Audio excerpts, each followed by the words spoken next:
So one of my other rules for life is, and this is a big one, and it's a universal rule for life. It should be anyway for everybody. Breathe.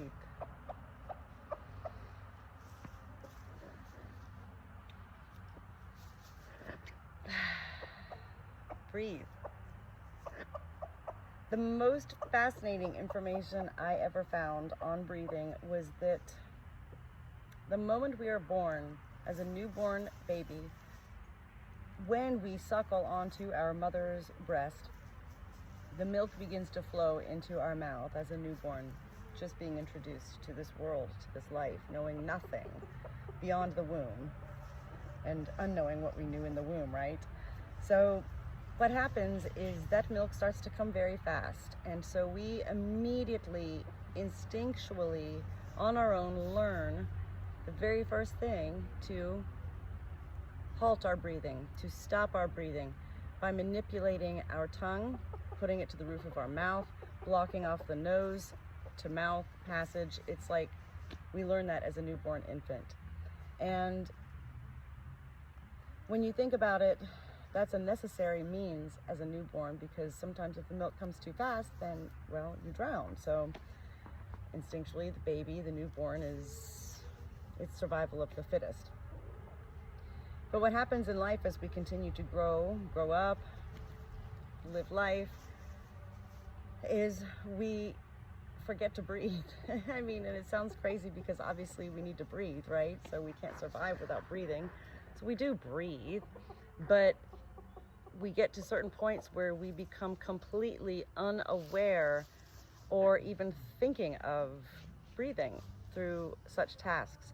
And I remember at one point when I decided to start testing myself, look at him, testing myself and studying myself and all that good stuff. I put a timer on and I started to do whatever it was that I was doing, and I immediately realized I was holding my breath. So the holding of the breath is the same thing as not breathing, okay? It's like you kind of just go through life like, I can do this, I'm going to get this done. Oh my God, I have like 18 things on my list of things to do right now, and I'm going to get it all done right now. I'm going to do it. Whoo, it's like full speed ahead, locomotive engine, just on fire. But then at the end of all of that, sure, you can say, wow, look what I did. But you've missed out entirely on enjoying the actual moments involved in creating that level of productivity. So that's where we often forget in life that, yeah, we can survive and we can thrive without breathing or with holding our breath. But essentially, it's a much nicer life to be aware of every breath that you take during each moment, and to really take the time to look around. I am probably one of the guiltiest persons, to always be holding my phone.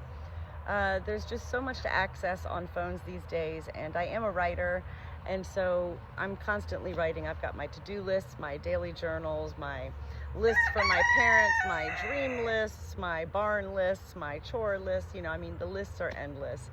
My book lists, everything that I'm working on writing. But I also realize that I'm grateful at times when my phone goes on like red and I'm like, oh my God, I have to put it down and charge it. Like, I actually have to live right now.